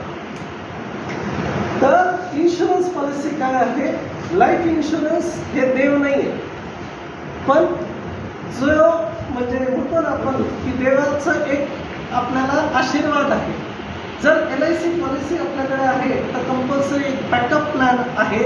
तुमचे जे काही गोल्स असेल मुलाचं शिक्षण असेल, मुलाचं लग्न असेल, तुमचं स्वतःचं रिटायरमेंट असेल, ते तुम्ही जे गॅरंटेड गोल्स आहेत LICच्या मदतीने गॅरंटेड पूर्ण करू शकता. म्हणून ही देवाची काय आहे, एक ब्लेसिंग आहे. एखादा व्यक्ती जर देवाघरी गेला तर तो जो लॉस आहे तो LIC भरून काढू शकत नाही. परंतु त्या घरामध्ये जर तुमच्यासारख्या व्यक्तीने काही CR मध्ये चेक घेऊन गेला तर कंपल्सरी त्याचं जे काही घराचं एक टार्गेट होतं, जे घराच्या म्हणजे त्या मुलांचा काही शिक्षणाचा जो अडथळा निर्माण झाला होता ते गॅरंटेड काय होणार आहे, पूर्ण होणार आहे. नीतू मांडके ओळखतात का सगळे? येस. नीतू मांडके जेव्हा एक्सपायर झाले तेव्हा त्यांच्या मिसेसला कंपल्सरी म्हणजे एक मोठा चेक LICने दिला होता. हे माहिती आहे का तुम्हाला? नीतू मांडके कोण होते सांगा? हृदयरोग तज्ञ, ज्यांनी बाळासाहेबांचं ऑपरेशन केलं. देशातले पहिले बाळासाहेबांचं ऑपरेशन केलं. रोजच्या त्यांच्या सर्जरी 15-20 सर्जरी रोज हार्टच्या करायच्या. दिवसाचे तास राहता 24 आणि ते जवळपास रोजचे 15-20 हार्टच्या सर्जरी करायची. नीतू मांडके मुंबईचे, ज्यांनी बाळासाहेब ठाकरेची सुद्धा सर्जरी केली होती. नीतू मांडके जे हार्ट स्पेशलिस्ट होते, त्यांचा जो म्हणजे मृत्यू झाला तो कशामुळे झाला? हार्ट अटॅकमुळे झाला. विचार करा ना, ज्याची सर्जरीचा मास्टर आहे त्याचमुळे गेला. म्हणजे कोणाचं म्हणजे मृत्यू कशा पद्धतीत होईल हे सांगू शकत नाही. म्हणून तर जेव्हा हे म्हणजे जेव्हा ही घटना झाली तेव्हा LICने जेवढा विमा रक्कम बोनस वगैरे सगळं दिलं, त्यांनी सेटल केलं. तेही 3 दिवसाच्या आत सगळी फॉर्मॅलिटी करून चेक त्यांच्या घरी रवाना झाला. तसंच एकच मिनटं घेतो तुमचा. ह्याच प्रकारे जेव्हा कसाबचा हल्ला झाला होता 26 नोव्हेंबर 2008ला, त्यावेळेस हे जे होते आपले हेमंत करकरेंचा मृत्यू झाला होता त्या हल्ल्यामध्ये. तर हेमंत करकरेंचा मृत्यू झाला. त्यांच्या 2 पॉलिसी होत्या. एक LICची टर्म पॉलिसी होती 50 लाखाची आणि दुसरी 50 लाखाची टर्म पॉलिसी होती SBI ट्रू लाईफची, HDFCची पॉलिसी होती. LICने 72 तासाच्या आत त्यांचा क्लेम त्यांच्या मिसेस कविता करकरे यांच्या हातात चेक दिला आणि 1 महिन्यानंतर HDFCने त्यांचा क्लेम रिजेक्ट केला. तर कारण सांगितलं का तुम्ही स्वतः मृत्यूच्या दारात गेले होते. Terrorist attack is not allowed in our claim. ह्या अमेरिकनने हल्ला केला म्हणून तुम्ही गेले असा क्लॉज आमच्या ह्याच्यात नाहीये. काय हे प्रायव्हेट कंपनीकडे सगळे सोयीस्कर मार्ग आहे. क्लेम कसा द्यायचा नाही. क्लेम रिजेक्शनसाठी त्यांनी हा जो पॉईंट उपस्थित केला, त्यामुळं हेमंत करकरेंना फक्त LICच्याच टर्म पॉलिसीचा पैसा मिळाला. बरोबर. त्यामुळं हा जो मुद्दा आहे, आपण जेव्हा प्रायव्हेट कंपन्यांच्या कम्पेअर जेव्हा करतो त्यावेळेस हा तुम्ही लोकांपर्यंत पोहोचवा. ठीक आहे. Sorry, continue.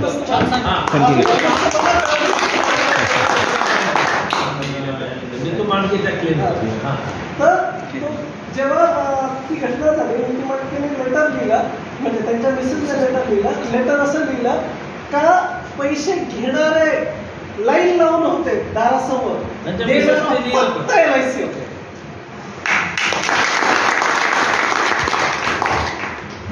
आता तो डॉक्टर आहे, कंपल्सरी प्रत्येकाला एक हे असतो की मी जास्तीत जास्त माझा बिझनेस वाढावा, म्हणून त्यांनी लोकांकडनं कर्ज पण घेतलं की कुठेतरी वेल सेटल लवकर होऊन जाईल. एक करेक्शन करतो फक्त. त्या काळात त्यांच्या हॉस्पिटलचं काम चालू होतं लोखंडवाला कॉम्प्लेक्समध्ये. आजचं जे धीरूभाई अंबानी हॉस्पिटल आहे हे नीतू मांडकेंचं आहे. तिथं ते काम चालू होतं, त्याच्यावर लोन होतं भरपूर. त्या काळातच त्यांचा मृत्यू झाला होता आणि त्यामुळे खूप साऱ्या लायबिलिटीज होत्या. पण असं असून सुद्धा LICने फक्त त्यांना कव्हर केलं. तेवढं करून सुद्धा ते हॉस्पिटल काय पूर्ण झालं नाही. मग ते धीरूभाई अंबानींनी म्हणजे अंबानी टेक ओव्हर केलं. याच्यामध्ये आपल्याला जे महत्वाचं स्टेटमेंट यांनी जे सांगितलं का लाईन लावून लोक पैसे घ्यायला उभे होते, फक्त एकच माहिती लाल होती LIC चेक द्यायला आली होती. त्यांच्या लायबिलिटीज आपल्या दृष्टीने काय महत्वाचं आहे देणारा कोण होता? दुसरं लाईफ इन्शुरन्स आहे, दोन प्रॉब्लेम सॉल्व्ह करतो. पहिला प्रॉब्लेम काय, जर मृत्यू जर पहिले झाला तर घरचे तर गॅरंटेड त्यांचा Secured. यदा कदाचित नाही गेले तर मॅच्युरिटी तर आहे, रिटायरमेंट तर चांगलंच आहे ना, एन्जॉय आहे ना, कोणाकडे हात पसरण्याची गरज आहे. मग LIC का नाही घेतलं तर मला समजत नाही. दुसरं, रिटायरमेंट प्रत्येकाचं कसं पाहिजे? कसं पाहिजे? शक्काच एक शब्द आला. अजून कसं पाहिजे रिटायरमेंट? राजेशाही. एकदम मस्त शब्द. अजून कसं पाहिजे रिटायरमेंट? कोणीच प्लॅन केलं नाही असं. Tension free. Tension free. राहिलेलं आयुष्य सेव्ह करणार पाहिजे, सेव्ह करणार, लायबिलिटी फ्री. बरं, आता एक लक्षात घ्या, आजकाल पिताजी मेरी पास ही असं वाटलं तुम्हाला? चुकीचं आहे. काय चुकीचं आहे? मैं पिताजी के पास रहता हूँ. कुणी असं म्हटलं का माझे वडील माझ्याकडे राहत आहे, आपल्याला कसं ऐकायला वाटतं? तुम्ही जे म्हणतात ना दॅट इज पॉझिटिव्ह. तुम्ही जे म्हटलंय ना दॅट इज पॉझिटिव्ह असंच म्हटलं पाहिजे. आजकालचे मुलं काय म्हणतात, आजकाल वडील माझ्याकडेच राहतात आहे, म्हणजे ते सांगतात की तुम्ही म्हणजे वडिलांनी स्वतःची रिटायरमेंट प्लॅनिंग नाही केली, आज त्यांचा खर्च सुद्धा आम्हाला करावा लागत. समजलं मला काय okay okay okay. Yes yes yes, आलं लक्षात. समजलं का मला काय म्हणायचं आहे? तर विचार करा, ज्या मुलाला भरभरून तुम्ही आयुष्यभर दिलं आहे त्याने जर असे शब्द काढले तर त्याच्यासाठी रिस्पॉन्सिबल कोण? म्हणून पॉलिसी किती द्यायची? का तुमचं रिटायरमेंट वाव झालं पाहिजे, राजेशाही झालं पाहिजे, टेन्शन फ्री झालं पाहिजे.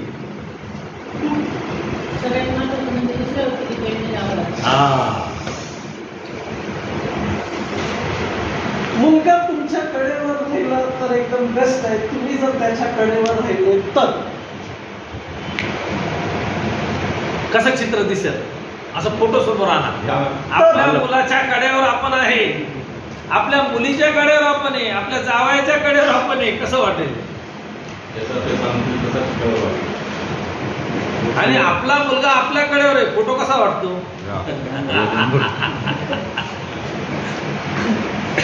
हे प्रत्येकाचं आयुष्य आहे.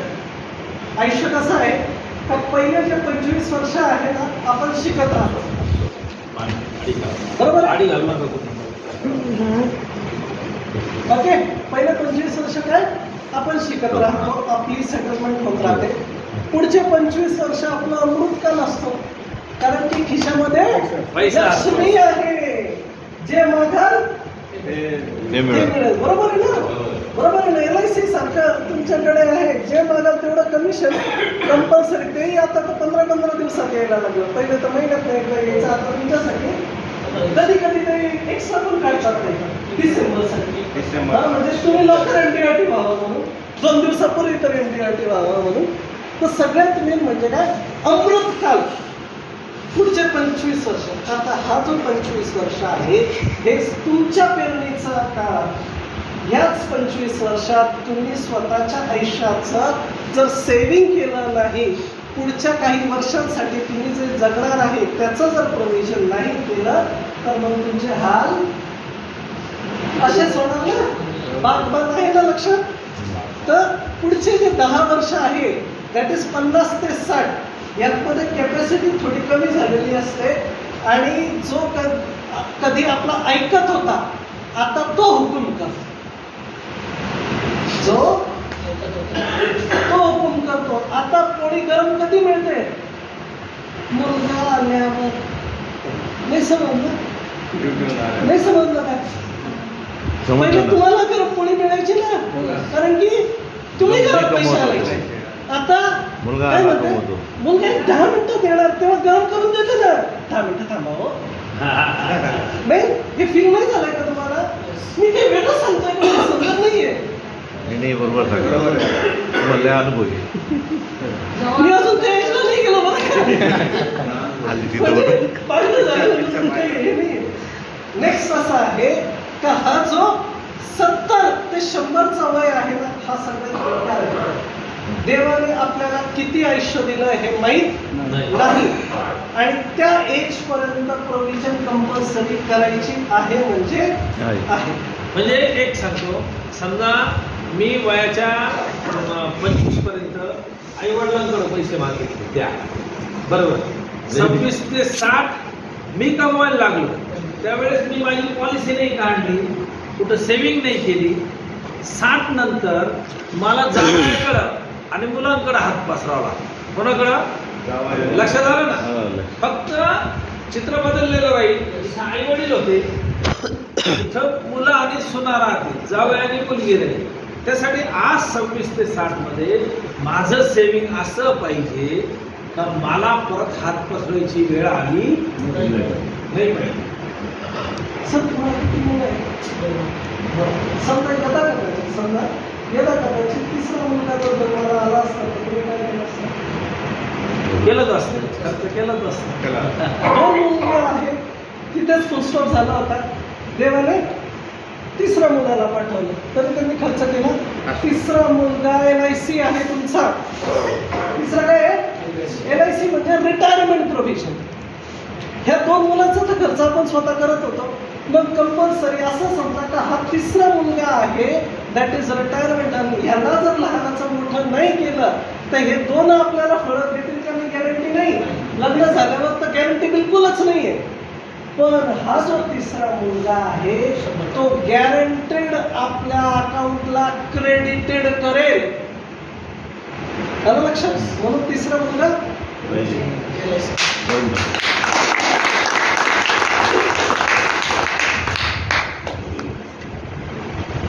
सगळ्यात मेन म्हणजे प्रॉब्लेम काय आहे का 20 वर्ष माझ्याकडे तर नाही. मग आता मी काय करायचं? माझा मी काही जास्त सेव्हिंग करू शकत नाही. थोडं लवकर भेटायला पाहिजे होतं. प्लॅन काही मस्त आहे. जर लवकर सांगितलं असतं ना तर मी त्यावेळेस लग्न केलं असतं, आता काहीतरी माझं चांगलं झालं असतं. आता तर माझ्याकडे मोजून 10 वर्ष आहे, त्याच्यानंतर तर इन्कमची गॅरंटी नाही. आजकाल तर रिटायरमेंटही लवकर नाही. मग आता काही आहे का तुमच्याकडे? 5 वर्ष काय आहे का? मग सांगा काय सांगा. 5 वर्ष आता मला सांगा, जस्ट मी ट्रेलर घेतला, मी यांच्याकडे याचना करत आहे की माझ्याकडे फारच कमी वेळ आहे, माझ्या इन्कमची काही गॅरंटी नाही, तुम्ही माझ्यासाठी काहीतरी प्रोव्हिजन करू शकतात का? याने उत्तर कसं देईल? सांगा मला, बिंदास सांगा. आपण शिकत मला एवढंच म्हणायचं आहे का यांनी उत्तर जरी दिलं तर मला ते पटलं नाही आणि मी त्यांना चेक देणार नाही. का नाही देणार सांगा मला? का चेक नाही देणार मला सांगा? हेच स्वतः सांगतात. त्याप्रमाणे सांगायला पाहिजे, त्याप्रमाणे सांगितलं. अरे यांच्यामध्ये कॉन्फिडन्स नाहीये. मी माझा आयुष्याचा पैसा यांना द्यायला तयार आहे, यांच्याकडे खंबीर असं सोल्युशनच नाहीये का जेणेकरून मी त्यांना पैसे दिले आणि माझं स्वर्ण रिटायरमेंट करते तर मी यांना का पैसे देऊ? वेगळ्या पद्धतीत सांगितलं.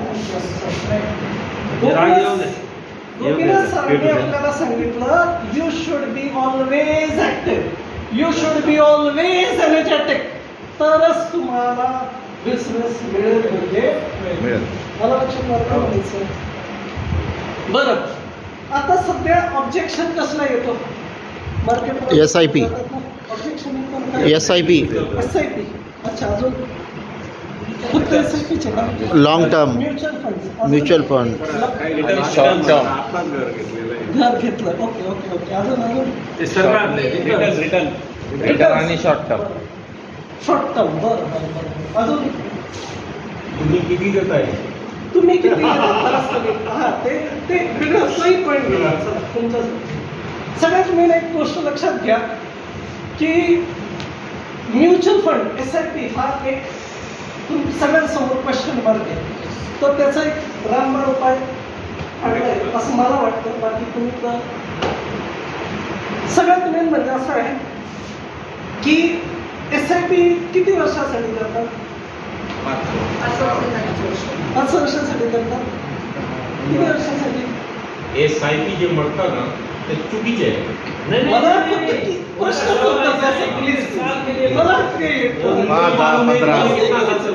क्लोज नाही करायचं मला.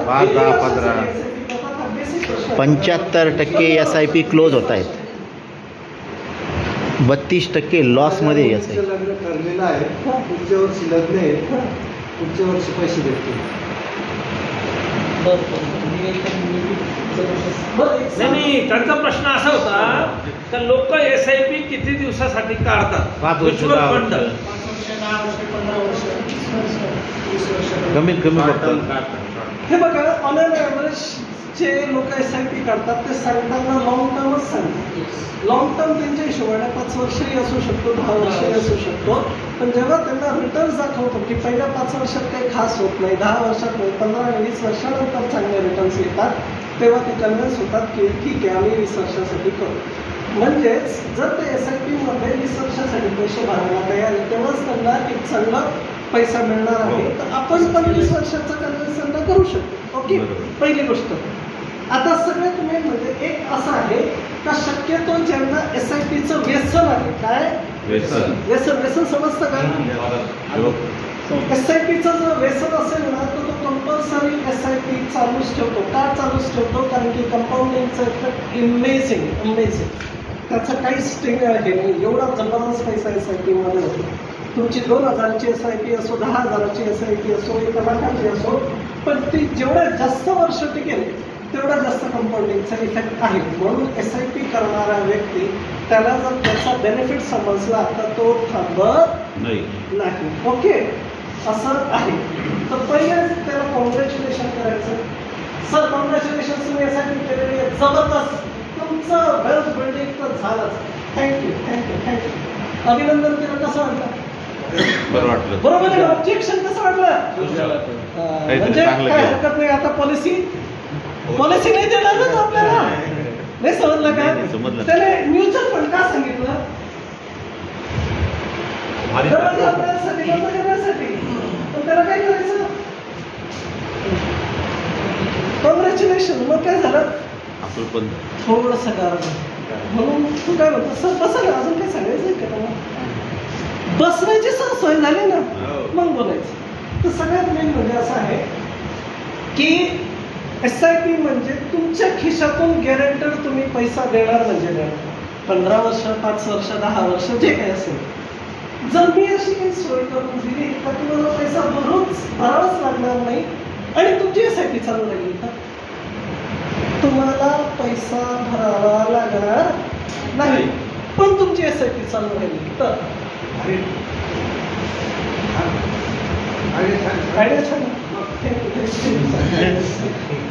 आता गोष्ट सर अशी आहे का कोणती पण गोष्ट आहे ना फ्री तर भेटत नाही. फ्री भेटते का? नाही. हा, तर त्याच्यासाठी थोडी पेरणी तर करावी लागेल. तर पेरणी आहे ना जास्त नाही करायची. 20 वर्ष राहणार. 20 वर्ष नाही, 20 वर्ष मला तुमच्याकडे अजिबात पैसे घ्यायचे नाही, फक्त 5 वर्ष. चालेल का सर? चालेल. बरं, आता यदा असं आहे का एक स्पेसिफिक पिरियडसाठी जर तुम्ही त्याच्याकडनं पैसा घेतला, गॅरंटेड जर इन्कम त्याला जर मिळाली. एक मुलगा आहे, त्याचा वय मात्र 17 वर्ष आहे, 10 वर्ष आहे लहान मुलाचं. कंपल्सरी जर वडिलांनी 10 वर्षासाठी, 11 वर्षासाठी जर पैसा भरला आणि गॅरंटेड त्याला जो आपला उत्सव आहे 10व्या म्हणजे 11व्या वर्षापासून त्याला रिटर्न्स मिळायला सुरुवात होईल. 11व्या वर्षानंतर जे रिटर्न्स मिळायला सुरुवात होईल ते जर रिटर्न त्याने पुढच्या 25 वर्ष SIP मध्येच लावलं तर तुमचं इन्शुरन्स पण झालं, त्याच्या खिशातून पण पैसा जाणार नाही. पुढच्या 25 वर्षाचा पैसा गॅरंटेड पैशानेच पैसा वाढेल. त्याच्यानंतर रिटायरमेंट कॉर्पस जास्त जनरेट होईल आणि मग त्या रिटायरमेंट कॉर्पसने त्याची रिटायरमेंट लाईफ इन्फ्लेशनला बीट करून राहील. समजलं का? असं केलं साधं सिंपल लॉजिक आहे. माझ्याकडे प्रेझेंटेशन आहे. एका माणसाला फक्त सांगायचं का भाऊ 11च वर्ष पैसे भर. 11 वर्ष का सांगायचं? इन्कम टॅक्सचा त्याला बेनिफिट पूर्ण मिळेल, टॅक्स फ्री इन्कम मिळेल. म्हणून जर जीवन उत्सव तुम्ही देत असाल तर मिनिमम 11 वर्षाचाच टर्म द्या, 5 वर्षाचं देऊ नका. द्यायचं असेल तर तुमची मर्जी, मला काही म्हणायचं. पॉलिसीच्या इन्कम टॅक्स बेनिफिट मिळत नाही 10 वर्षाच्या, म्हणून 11 वर्षाचं द्या तर त्याला टॅक्स फ्री रिटर्न. मला असं म्हणायचं आहे का तो SIP मध्ये त्याच्या खिशातून पैसा भरायला तयार आहे पुढच्या 10 वर्ष, 15 वर्ष, 20 वर्ष, त्याला म्हणायचं भाऊ 10 वर्ष भर, त्याच्यानंतर जो पैसा येईल नाही ह्या पैशाने कंपल्सरी तुझे SIP चे पैसे मी भरेल. आणि तुम्हाला नवल वाटेल की आता जर त्याने 15,000 रुपये भरले, किती? मात्र 15,000 रुपये, म्हणजे 1,80,000चा तुमचा प्रीमियम होतो. त्याने जर 15,000 रुपये महिना आपल्याला दिला, म्हणजे वर्षाला 1,80,000 जर प्रीमियम दिला, तर त्याला जीवन उत्सव मध्ये गॅरंटेड 3 लाख रुपये मिळतात. किती? 3 लाख रुपये महिना, म्हणजे वर्षाला भेटतात. म्हणजे महिन्याचे किती भेटले? 25. तुम्ही विचार करा, त्याने आपल्याला 15,000 दिले, आपण त्याला SIP ला 25,000 रुपये देतो. काय करणार नाही समजलं. मग एक गोष्ट अशी आहे की म्युच्युअल खरंच चांगलं आहे, त्याच्याबद्दल वादच नाहीये, पण म्युच्युअल बरोबर इन्शुरन्सही तेवढंच गरजेचं आहे. कारण की आज जर तुम्ही गेले तर इन्शुरन्स जर तुम्ही 10 लाखाचं घेतलंय तर 10 लाख प्लस बोनस किंवा 20 लाख प्लस बोनस LIC देणार म्हणजे देणार. पण म्युच्युअल फंडमध्ये तुम्ही जर 10,000 भरले असेल, 1 लाख रुपये भरले असेल, दुसऱ्या दिवशी जर मार्केट डाऊन असेल तर तेवढेच पैसे घरी घेऊन जाणार. संपलं विषय. म्हणजे LIC पॉलिसी नंबर पडल्याच्या दुसऱ्या सेकंदाला तुमची गॅरंटी घेते sum assured natural or accidental plus 1 year bonus, भले तुम्ही मंथली प्रीमियम भरलेला असेल. आणि इथे म्युच्युअल फंडमध्ये काय होतं का जेवढा पैसा भरलेला आहे त्याची जी काही व्हॅल्यू त्या दिवसाचा असेल तेवढाच पैसा तुम्हाला घेता येईल. तोही 4 दिवसानंतर अकाउंटला क्रेडिट होतो. 2 दिवस तर लागतातच लागतात. LIC आज तुम्ही टाकलं ना ते इमिजिएटली दुसऱ्या दिवशी 2 वाजेपर्यंत तुमच्या अकाउंटला क्रेडिटेड झाले असतात. एवढं स्पेशल आपलं सिस्टम झालेलं आहे. तुम्ही विचार करा की किती फास्ट आपण पैसे देतो. तर हाच एक तुम्ही करू शकता. दुसरी गोष्ट की नेहमी SIPच आहे ना नाही चालत. सगळीकडे आहे ना आपण विमानानेच नाही फिरत. कधी कधी आपल्याला 2 व्हीलर पण लागते, कधी कधी 4 व्हीलर पण लागते. तर कंपल्सरी आहे ना आपल्याकडे सगळे वाहनं पाहिजे. जशी गरज असेल, जसं डेस्टिनेशन असेल तो मार्ग आपण सिलेक्ट करून जाऊ शकतो. SIP खरंच चांगली आहे, पण कधी कधी सायकल जे काम करू शकतो तो विमान करू शकत नाही. आता विमानाला मी बोलवलं तर म्हणे लँड कुठे करू म्हटलं, तुला गरज LIC मध्ये जायचंय पण लँडिंगची सोय नाही, तू तुझं जा. शेवटी ऍक्टिव्हच होईल. म्हणजे काय? म्हणजे काय? सगळीकडे SIP. Apple a day keeps a doctor ऐकलंय ना? रोज ऍपल खा, दर मिनिटाला ऍपल खा. काय होईल? खरं ऍपल चांगलं आहे ना, SIP चांगली आहे, SIP. तर ओके, तर डेस्टिनेशन आपला कुठे आहे, प्रवासासाठी किती वेळ लागणार आहे त्या हिशोबाने तुम्ही मार्ग सिलेक्ट करा. फक्त SIP नाही, थोडंफार तुमचं PPF पण पाहिजे, LIC पण पाहिजे, तुमचा अजून काही गॅरंटेड इन्कमसाठी FDs वगैरे असेल. कंपल्सरी सगळ्याकडे पैसा पाहिजे, त्यालाच ॲसेट अलोकेशन म्हणतात. दुसरं ॲसेट म्हणजे काय? शेवटचे 5 ॲसेट म्हणजे काय? ॲसेट हा शब्द कोणी ऐकला नसेल तर बिंदास विचारा मला काही. ॲसेट म्हणजे काय?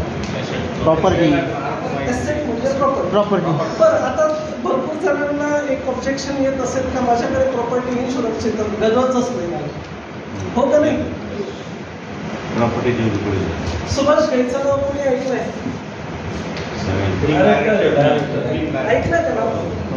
बरं, काही वर्षांपूर्वी त्यांनी घर घेतलं होतं, 9 करोडला घेतलं होतं. जास्त किती ना? आता त्यांनी फक्त 12 करोड लागले. कितीचं घर घेतलं? 9 करोड. कितीला विकलं? 12 करोड. का विकलं?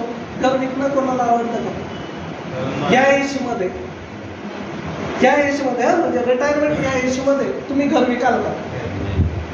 समजलं मला काय म्हणायचं? तर ह्या एजला घर विकलं कारण मागील 3 वर्षात एकही फिल्म प्रोड्यूस केलेली म्हणजे काय? काहीच काम म्हणजे काम नाही केलं तर जे आहे ते विकावं लागतं.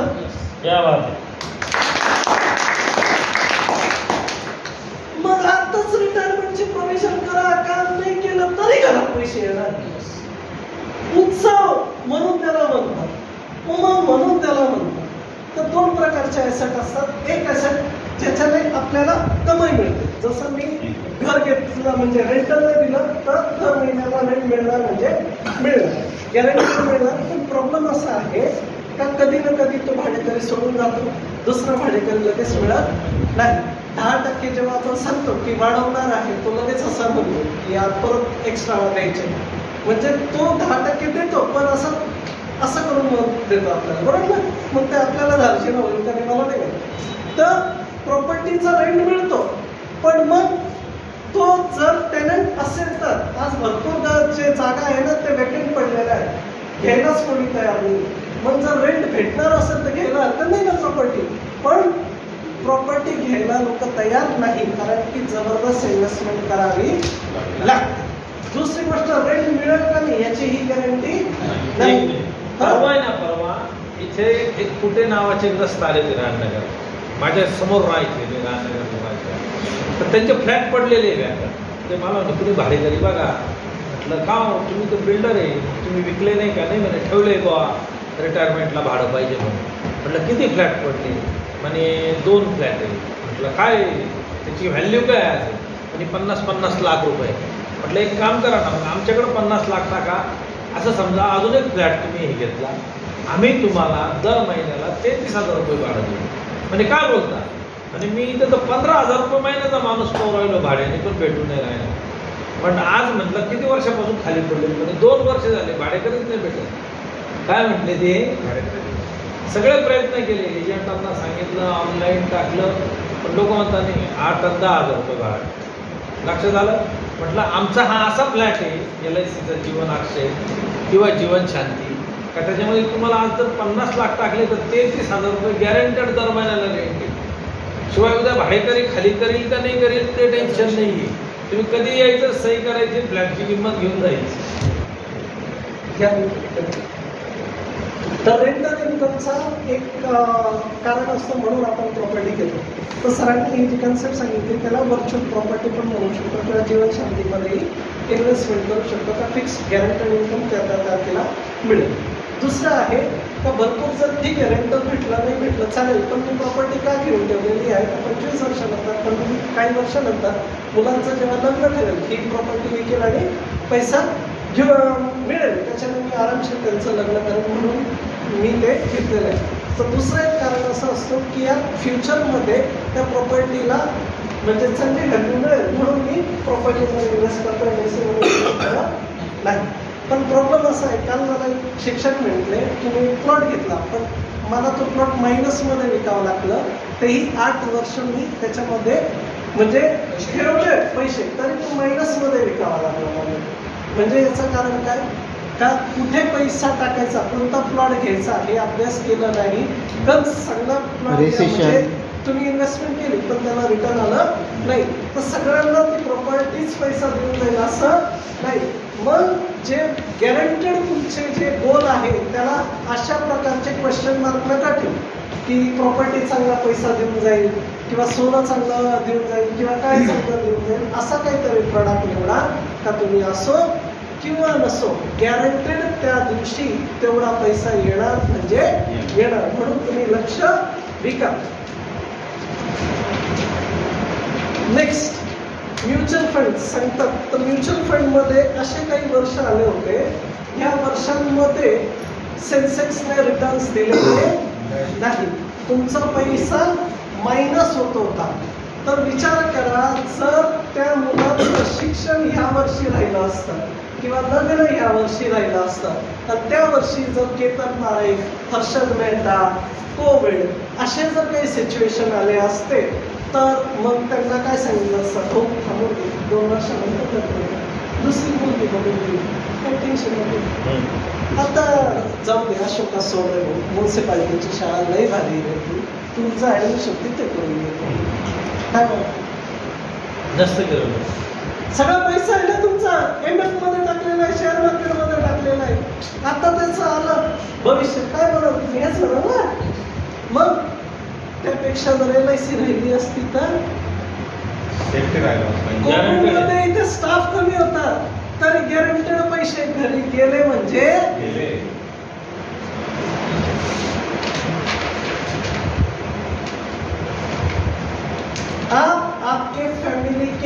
ATM हो, हा का नाही? आहे का नाही आपण ATM? मग ATM देऊन जाणार, तुम्ही नसले तरी पैसे मिळेल ना भाऊ. उमान उत्सव काय आहे? ATM आहे. अरे मुलाच्या वाढदिवसाला गॅरंटेड जर पैसा आला तर मुलगा तुमचं नाव घेईल का नाही? आता तो 4 दिवसच घेईल, कारण की लोक येत राहतात तेव्हा त्याच्यानंतर घालत नाही. पण गॅरंटेड त्याच्या वाढदिवसाला पैसे येते. त्याला बोनस दिलं.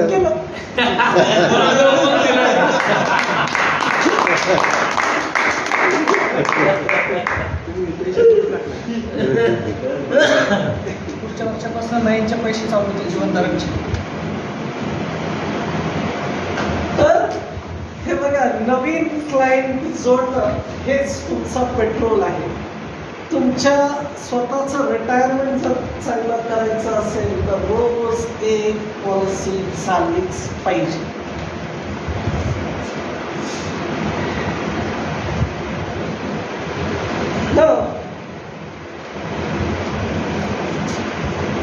आता लोकांना मारुती आवडते का नेक्सा आवडते? मारुती नेक्साचं काही रहस्य सांगितलं. एकाच कंपनीचे 2 ब्रँड आहेत. पण सगळ्यात मेन म्हणजे काय, मारुती कॉमन लोकांसाठी, नेक्सा स्टँडर्ड लोकांसाठी. असं आहे ना. कंपनी जरी तुम्ही सांगितलं तर बरोबर आहे, पण बदलायचा दृष्टिकोन असा आहे ना. तर LICचं असं केलंय, पण उत्सवमुळे असं होऊ शकतो. तर ब्रँडिंग कोणाला करायची? तुम्ही ब्रँड ॲम्बॅसेडर आहे, आणि तुम्हीच, मी नाही केलं. सगळ्यात मेन म्हणजे सी द पीपल. लोकांना बोला, म्हणजे भेटा, पॉलिसी कन्व्हेन्स करा, प्रॉस्पेक्ट शोधा, आणि मग गॅरंटी रिझल्ट येऊ शकतात. HDFC टॉप 100 एक म्युच्युअल फंड स्कीम आहे. टॉप 100 आता HDFC म्हणजे जुनं नाव आहे, सगळ्यांना माहिती. टॉप 100 म्हणजे व्यवसाय स्टेबल कंपन्यांमध्येच इन्व्हेस्टमेंट आहे. त्याचा हा लेखाजोखा.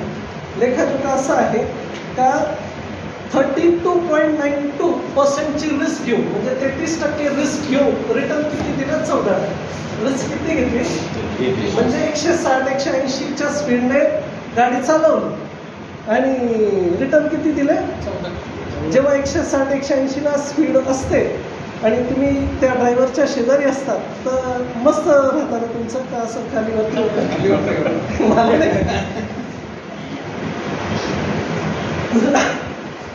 म्हणजे 33% रिस्क घेऊन तुम्हाला रिटर्न किती डिलिव्हर केले? 14%.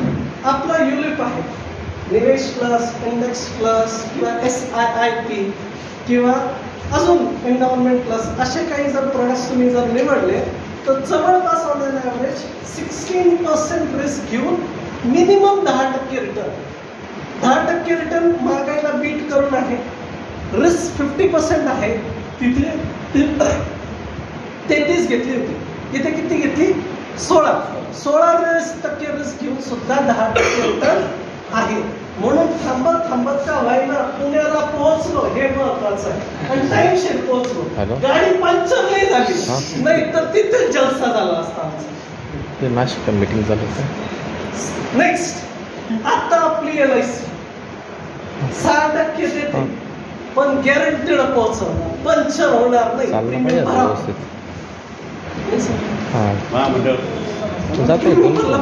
काम नसेल जाऊन देऊन ये ना. एका माणसाचे 130 करोड झाले म्युच्युअल फंड्सवर. ठीक आहे. किती अनुपात झाला? किती म्युच्युअल फंडची व्हॅल्यू किती? 130 करोड, जास्त नाही. काही दिवसानंतर ते 130 करोडचे फक्त 110 करोड झाले. तर जिवंत राहिला असेल ना, तर शिव्या देत असेल. शिवाय दिली ना 130 ना 130 झाले तर तो अरे बापरे एवढं माझं हे केलं त्याने. माझं म्हणजे की यार 130 करोड झाले, 130 करोड झाले. पण 130चे जेव्हा 110 करोड झाले तेव्हा मात्र तो लॉस बेअर करू शकला नाही. तर रिस्क सगळ्यांना काय पसंत. एक साधं सिंपल की हे जे SIP हा शब्द लोक वापरतात, त्या SIP मध्ये असे फार सिलेक्टेड SIPs आहे जे 5 वर्षापेक्षा जास्त चालतात. भरपूर SIP, आता हा जर डिसेंबरचा आकडा जर बघितला तर भरपूर जणांनी SIP बंद केले आहे. कारण की दिवाळीनंतरचे जे कंपन्यांचे रिझल्ट्स आले ते रिझल्ट्स कमी आले. पहिले 300+ कंपन्या होत्या, त्यांचे 15% + प्रॉफिट होता. आता मोजून 100 काय आहे 100 मोजून 100 अशा कंपन्या आहेत का जिथे फक्त 15% प्रॉफिट. जिथे 300 कंपन्या होत्या आता मात्र 100 वर आलेल्या आहेत. म्हणजे जेव्हा निगेटिव्ह भरपूर दिवसापासून मार्केट फक्त रेड कलरच दाखवते, ग्रीन दाखवत नाही. मग जेव्हा ग्रीन दिसतं म्हणजे जेव्हा तुमचा पैसा वाढत राहतो, म्युच्युअल फंडवाले एकदम खुश असतात. पण जेव्हा तो रेड कलरचा व्हायला लागतो ना तर सगळ्यांना ते झेपत नाही. आणि म्हणून मग भरपूर जण काय करतात, पैसा विड्रॉ करतात किंवा दुसरं काय करतात, SIP बंद करतात. मग ज्या गोलने ज्या उद्दिष्टाने त्यांनी ती सुरू केली होती ते होणार नाही. पण LIC मात्र रेग्युलर प्रीमियम भरला तुमचा गोल गॅरंटेड होणार म्हणजे